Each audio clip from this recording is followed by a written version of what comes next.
a melhor frase de hoje. A melhor frase de hoje eu vou trazer agora para você. Eu vou trazer essa frase. Carla Zambelli não fugiu do Brasil. Carla Zambelli não fugiu do Brasil. Foi o Brasil que fugiu de Carla Zambelli. É a melhor frase. A melhor frase de hoje é essa. É claro que você já sabe o que aconteceu, a gente vai trazer os desdobramentos, mas se você ainda não sabe, eu vou trazer para você um trecho de como isso foi noticiado, porque eu vou trazer também essa fala da Carla Zambelli lá naquele veículo da extrema-direita, mas eu vou trazer para você como que a imprensa noticiou isso, dizendo inclusive que ela quer deixar a coisa fluir. Ela quer deixar o trem arder, como se diz lá em Minas Gerais. Na linguagem dela, ela vai deixar a coisa fluir. Olha como que a imprensa noticiou a fuga de Carla Zambelli. Mas ela disse o seguinte, que chegando lá fora, no exterior, ela descobriu que o meu tratamento, abro aspas, é deixar tudo fluir, não é médico. Eu tenho que começar a destravar o que eu sinto. Aquela pessoa que estava amuada, com vergonha, foi ficando doente. Estando aqui, eu vou ficar sã de novo. Vou deixar tudo fluir. Deputada Carla Zambelli é uma mulher pródiga em espalhar mentiras, que ela trata como opiniões. Mas a deputada sabe que as coisas que ela fala ou que ela espalha são mentiras. Condenada a 10 anos, mais de 10 anos, por conta disso, né, da ciência de que era informação falsa, produzida, manipulada por um hacker que ela levou ao ex-presidente Jair Messias Bolsonaro, saiu do Brasil. Carla Zambelli é pródiga em mentir, é uma mentirosa contumaz. Olha, eu quero dizer uma coisa pra você, muitas pessoas estão fazendo confusão e estão achando que ela está sendo condenada por aquele momento em que ela saiu com um revólver atrás de uma pessoa. Inclusive teve dos jagunços lá, uma das pessoas que estavam com ela, que deu um tiro lá, né, no centro de São Paulo. E veja bem, aquilo lá é um outro processo. Ela foi condenada naquela coisa lá do Delgatti. Ela e o Delgatti foram... O Delgatti já está preso, né? O hacker de Araraquara. Mas a Carla Zambelli foi condenada naquele processo, onde eles invadiram lá sites e tudo mais, fizeram... que foi uma coisa espetacular, né? Os caras são burros, mas eles fizeram... colocaram lá dentro do site o Alexandre de Moraes fazendo contra ele mesmo uma ação contra ele mesmo, né? Eu me prendo-se-me!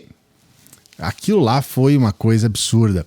Ela foi condenada lá, mas ainda tem esse outro processo dela sair armada, percorrendo as ruas de São Paulo, atrás de um homem negro que se dizia apoiador, que é apoiador do Lula. E aqui tem mais uma outra condenação, não tem como, né? Porque as imagens estão aí. Então ainda tem mais uma outra condenação. Eu vou trazer aqui o trecho em que ela revela isso nesse veículo extremista. Bom, eu queria anunciar, Pitoli, que eu estou fora do Brasil, já faz alguns dias. Eu vim, a princípio, buscando um tratamento médico, e é um tratamento que eu já fazia aqui, e agora eu vou pedir, inclusive, para que eu possa me afastar do cargo. Tem essa possibilidade na Constituição, acho que as pessoas conhecem um pouco mais isso hoje em dia, porque foi o que o Eduardo fez também. Ele pediu uma licença, né, não remunerada, então eu passo a não receber mais salário, e o gabinete vai ser ocupado pelo meu suplente. Então o suplente assume e eu fico fora do país durante esse período. Eu vou me basear na Europa, eu tenho cidadania europeia, então estou muito tranquila com relação a isso. Gostaria de deixar bem claro que não é um abandono do país, não é desistir da minha luta, muito pelo contrário. É resistir, é poder continuar falando o que eu quero falar, é voltar a ser a Carla que eu era antes das amarras que essa ditadura nos impôs. Cara, que figura absurda que é essa mulher, né, cara? Essa mulher é uma figura absurda. Você lembra quando ela saía aí pras ruas dizendo que a Havan era da filha da Dilma, né? Gravou vídeo. Depois ela sumiu com esse vídeo, mas ela fez esse vídeo. Assim, ela já tava mentindo muito, isso tudo antes dela ser eleita, antes de Bolsonaro e tudo mais. Já era uma mentirosa doentia. né?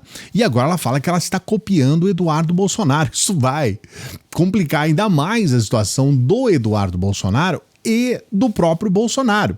A gente colocou aqui a informação, eles estão pedindo tornozeleira eletrônica para o Bolsonaro, monitoramento para ele não se aproximar das embaixadas, já está com o passaporte retido, e agora isso complica ainda mais a situação dele e do Eduardo Bolsonaro, porque a gente já tem uma pessoa copiando e cometendo um crime, né?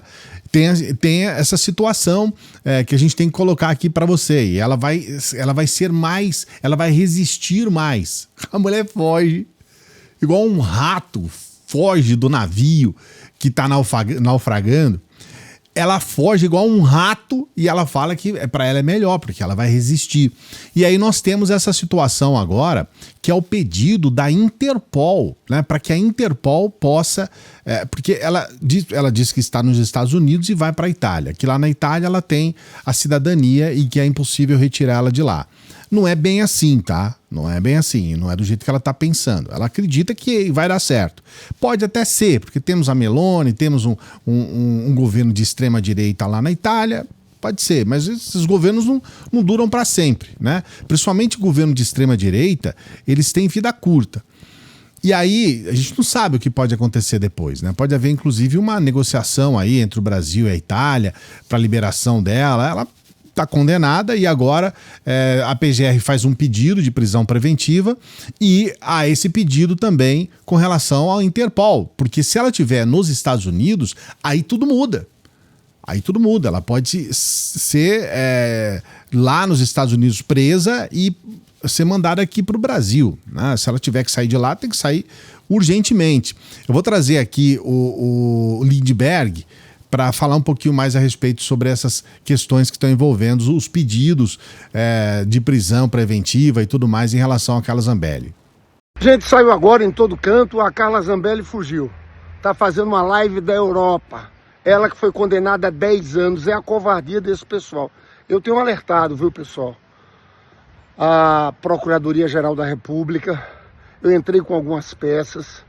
Eu tenho um temor muito grande que Jair Bolsonaro, que agora começa o julgamento, agora começa para valer. E a gente sabe que ele vai ser condenado e vai ser preso. Ele sabe disso, são muitas provas. Aquela operação Punhal Verde Amarela, tudo documentado. Agora, eu chamo a atenção das autoridades para o risco de fuga do Bolsonaro. Bolsonaro é o próximo, não tenha dúvida. Se nada for feito, é o próximo. Olha isso aqui, ó. PGR pede prisão preventiva e inclusão de Carla Zambelli em lista da Interpol após deputada deixar o país. Paulo Gonet também pediu ao STF o bloqueio de bens da parlamentar. Em 2023, o passaporte de Zambelli chegou a ser apreendido, mas o documento foi devolvido. Não sei por que devolveu também, e a gente fala, sabe, algumas coisas, entende? Que... Puxa vida. O pedido sigiloso foi apresentado pelo Procurador-Geral da República. A Globo teve acesso ao documento. Não se trata de antecipação do cumprimento da pena aplicada à ré, mas de imposição de prisão cautelar de natureza distinta da prisão definitiva com o fim de assegurar a devida aplicação da lei penal. Se Carla Zambelli perder o mandato, o Bilinski, eu não vou colocar esse gesto. Eu não vou colocar esse gesto na frente da câmera, tá? Que é feio, é um gesto feio. Mas se a Carla Zambelli perde o mandato, que é muito assim, quase certeza absoluta, roda o Tiririca e roda o Bilinski. Os dois também perdem o mandato por conta da gente ter essa situação aqui no Brasil, que as pessoas não entendem nada, né? Mas é o tal quociente. Já tô avisando aqui para você que tem um quociente eleitoral. Mas uma outra questão que aconteceu, o vídeo hoje está um espetáculo. Uma outra coisa que aconteceu hoje foi a divulgação dos vídeos dos depoimentos daquele pessoal todo, principalmente os generais, né, que foram interpelados. E o primeiro vídeo que eu quero trazer aqui para você foi aquela carcada que o Aldo Rebelo levou. Eu quero trazer aqui para você esse momento, porque eles ficaram o tempo todo dizendo: o Alexandre de Moraes exagerou. O Alexandre de Moraes, ele pisou na bola, ele é Deus, ele foi acima do bem e do mal, não sei o quê. Veja bem o momento da carcada, veja esse vídeo que eu acho ele importante. Quando alguém diz estou frito, não significa que esteja dentro de uma frigideira. Quando alguém diz estou apertado, não significa, naturalmente, que esteja sendo submetido a algum tipo de pressão literal. Então, quando alguém diz estou à disposição, a expressão não deve ser lida literalmente. E Testemunha, Aldo, o senhor estava na reunião quando Isso. o almirante Garnier falou essa expressão? Não. Então, o senhor não tem condições de avaliar a língua portuguesa naquele momento. Atenha-se aos fatos. Doutor Demóstenes, por favor. Em primeiro lugar, a minha apreciação da língua portuguesa é minha. E eu não admito censura na minha apreciação sobre a língua portuguesa. Se o senhor não se comportar, o senhor vai ser preso por desacato. Eu estou me comportando. Então o senhor se comporte e responda a pergunta. Simplesmente. Eu estou respondendo a pergunta do advogado. Responda, então. É possível ou não o almirante Garnier determinar as tropas na rua sozinho? Essa é a pergunta. Sim ou não? Não, eu não posso responder sim ou não. Então, a próxima pergunta, doutor Demóstenes. Que paulada, hein? E eu quero explicar aqui uma coisa para você. Se você não entendeu, eu quero explicar. Existe uma questão importante ali. Naquele momento, a obrigação do Aldo Rebelo é falar sobre o que está acontecendo se atendo aos fatos. Quando ele começa a colocar opinião, quando ele começa a colocar questões que não tem nada a ver com o que está sendo debatido ali, ele, na verdade, ele está dando uma certa pisada na bola, vamos colocar assim, mas ele está viajando na maionese, que eu tô cheio desses termos hoje, pelo seguinte, ele não tem nada que fica falando sobre, vai ser frio, e aí ele dá uma risadinha, sabe? Aqui não é um momento para isso. Ele foi perguntado e tem que responder sobre as perguntas atendo-se aos fatos, como disse o próprio Alexandre de Moraes. Só que o que ele fez? Ele deu um truco. Ele trucou. Eu nem sei jogar truco, tá? Eu não sei, eu quero aprender um dia. Ele falou assim, né, você não vai censurar. E aí, essa palavra censura, que é uma palavra muito usada contra o Alexandre de Moraes, ela pega pesado. Aí, o que aconteceu? Você que joga truco. O que o Alexandre de Moraes fez? 6 ladrão, né? 6. Porque o que acontece? Falou, cara, você tá louco? Você tá doido? Você vai querer dar show aqui? Você já não tá fazendo aquilo que você tem que fazer, que é se ater aos fatos. E agora você ainda vem querer chamar a atenção do juiz no meio daquela história. Então, o Alexandre de Moraes, ele foi perfeito, é isso aí mesmo, vamos levar a coisa a sério. Vamos fazer como tem que ser feito. E aqui, eu tenho um momento, eu faço questão de trazer esse momento para além dos cortes que estão sendo divulgados por aí. Eu quero trazer um pouco mais. É o momento da conversa do Alexandre de Moraes com o Freire Gomes. Não é uma conversa, né? Nós estamos falando aqui de uma testemunha, a gente está falando de um depoimento, tá? Mas assim, estamos falando sem juridiquês aqui. Veja essa interação do Alexandre de Moraes com o advogado do Freire Gomes, general, e também com o próprio Freire Gomes. Olha só. O brigadeiro Batista Júnior também falou, eu não recordo exatamente, ele foi contrário a qualquer coisa naquele momento, e como fui muito enfático no que eu falei, que eu me lembre, o que o ministro da Defesa fez foi ficar calado, e o almirante Garnier tomou uma postura dele, eu acho que ele também foi surpreendido por aquilo tudo ali, não me lembro dele ter dito que ele apenas demonstrou, vamos dizer assim, o respeito ao comandante em chefe das Forças Armadas e que não tinha opinião efetiva naquele momento. Não interpretei como qualquer tipo de conluio, o senhor me desculpe.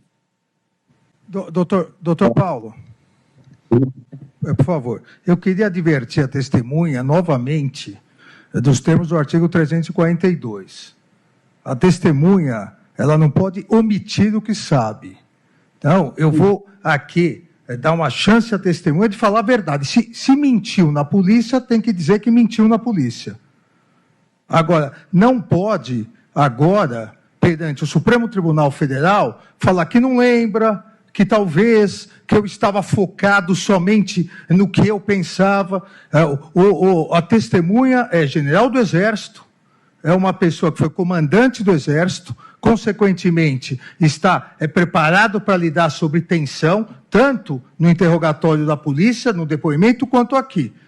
Então, eu solicito que, antes de responder, pense bem, porque Vossa Senhoria disse expressamente na polícia que o depoente e o brigadeiro Batista Júnior afirmaram de forma contundente suas posições contrárias ao conteúdo exposto, que não teria suporte jurídico para tomar qualquer atitude, que acredita que, pelo que se recorda, que o almirante Garnier teria se colocado à disposição do presidente da República. Fecha aspas. Então, comandante, ou o senhor falseou a verdade na polícia ou está falseando a verdade aqui. Então, eu gostaria, novamente, de advertir do artigo 342 e retorno a palavra ao Procurador-Geral da República. Questão de ordem, excelência, sobre a pergunta. Defensor do almirante Garnier. Pois não, doutor Demóstenes. Senhor ministro, veja bem. Qual a questão de ordem, de fato? A questão de ordem é a seguinte. A reunião na qual Almir Garnier teria supostamente se colocado à disposição do presidente da República não integra o objeto da presente ação penal. No dia 7... Doutor, isso não é questão de ordem. No seu momento de questão indagar, de ordem. No momento de indagar, Vossa Excelência vai poder indagar. Não, mas por favor, a palavra ao Procurador-Geral da República. Excelência, eu posso pedir pelo bom funcionamento aqui do depoimento? Caramba, o Alexandre de Moraes, esse cara não é brincadeira não, gente. Não brinca não, viu? Não queira passar por uma situação dessa, porque o sujeito foi lá e peitou um general. E a coisa que eu mais espero na minha vida é o depoimento. Eu quero ver esse depoimento do Bolsonaro. Eu quero ver o Bolsonaro, cara. Sabe, isso daí vai ser maravilhoso. E eu quero pegar aquele vídeo lá do 7 de setembro, que o Bolsonaro dizia que não ia responder nada, que não ia falar nada. Eu quero ver isso. Quero ver o Bolsonaro e Alexandre de Moraes frente a frente. Isso vai ser transmitido, dependendo do horário do dia e como isso for acontecer. Eu quero fazer essa transmissão ao vivo aqui no canal. Eu quero dar um jeito, vou dar um jeito, tá? E a última notícia do dia, Léo Lins é condenado a 8 anos de prisão, 8 anos e 3 meses, né? Por publicar conteúdo preconceituoso e discriminatório contra minorias. Condenação é resposta à ação do Ministério Público Federal de 2023, denunciando conteúdos em que o humorista faz uma série de ofensas contra grupos vulneráveis e minoritários. Na sentença, a juíza do caso declarou que a atividade artística de humor não serve como passe livre para a prática de crimes. O texto, ele traz algumas questões aqui que eu considero importantes. Tem lá uma indenização de 300 mil por danos morais coletivos, está dizendo que cabe recursos, né? Tem uma multa também de 1.170 salários, que é coisa pra caramba. E aqui tem uma situação que algumas questões, né? O vídeo que foi gravado em 2022 mostra o humorista fazendo declarações ofensivas contra negros, idosos, obesos, pessoas com HIV, homossexuais, indígenas, nordestinos, evangélicos, judeus e pessoas com deficiência. Então, só isso daqui, sabe, já mostra o quanto é nojento tudo isso. É nojento, é de dar nojo. Porque esse sujeito, escondido na capa de ser um humorista, de dizer... Porque, assim, graça ele não tem mesmo, ele não é engraçado, tá? Porque o humorista, se pressupõe que o humorista ele tem que ser engraçado. O Léo Lins, ele não é engraçado, ele cria constrangimento. Nesse evento que ele fez aí, as pessoas faziam... Sabe, elas não riam. Elas faziam caras assim de espanto pelo que elas estavam ouvindo. Algumas pessoas sorriam, algumas pessoas davam risada. E aqui no Splash do UOL, eu tenho aqui uma questão que eu quero destacar aqui para você, tá? A pedido do Ministério Público e tal, no show perturbador, Léo Lins ironiza temas como abuso sexual, zoofilia, racismo, pedofilia, gordofobia, e as piadas citam pessoas famosas e incluem comentários jocosos a respeito de crimes e tragédias, como o incêndio na Boate Kiss. Isso daqui, para mim, foi tão chocante. Porque, veja bem, eu realmente não acompanho, tá? Tem coisas que eu não acompanho. Esse sujeito aí, eu prefiro nem acompanhar. Então eu não sabia, eu te juro, eu não sabia. Eu fiquei sabendo agora que ele estava fazendo comentários, ele estava fazendo virar piada a tragédia que aconteceu com aqueles 242 jovens que faleceram naquelas condições. E as pessoas, algumas, eu imagino que não são todas, né? Mas as pessoas começaram a rir daquilo.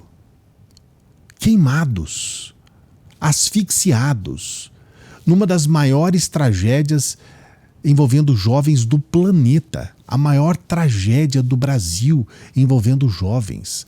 242 jovens. E esse sujeito, ele estava rindo disso, ele estava simplesmente escarnecendo sobre a memória desses jovens e dos familiares, muitos deles, não tendo condições de se recuperar a respeito daquela tragédia até hoje.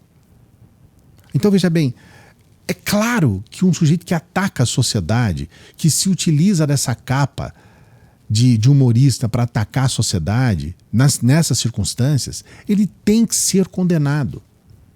Mas eu queria saber de você, porque é uma polêmica, tem pessoas que estão defendendo o Léo Lins, e eu queria saber de você, você acha que ele deveria ser mesmo condenado? Foi condenado a 8 anos e 3 meses, vai recorrer, tem condições de recorrer, pode ser que aumente a pena, diminua a pena, pode ser que seja absolvido, mas eu quero que você coloque aqui nos comentários o que você acha disso.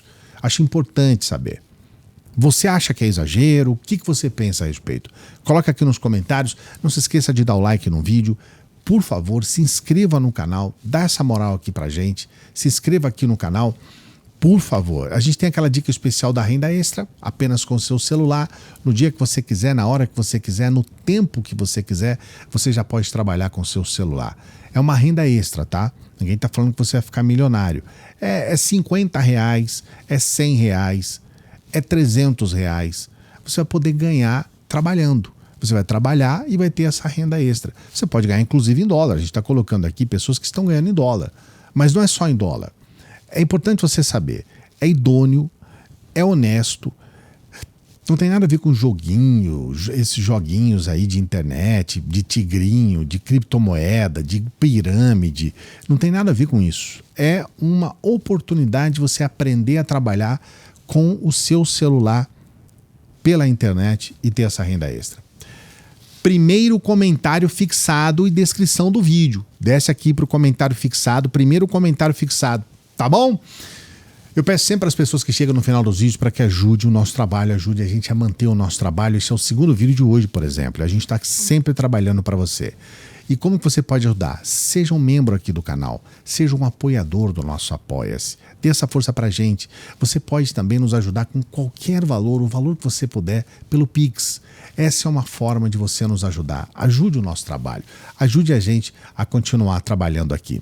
Daqui a pouquinho a gente volta. Salve, progressistas! Eu sou o Clayson. E se você gostou desse vídeo, ficou grandão, você também vai gostar desse aqui, que vai ser menor do que esse, porque esse aqui bateu o recorde. Até já!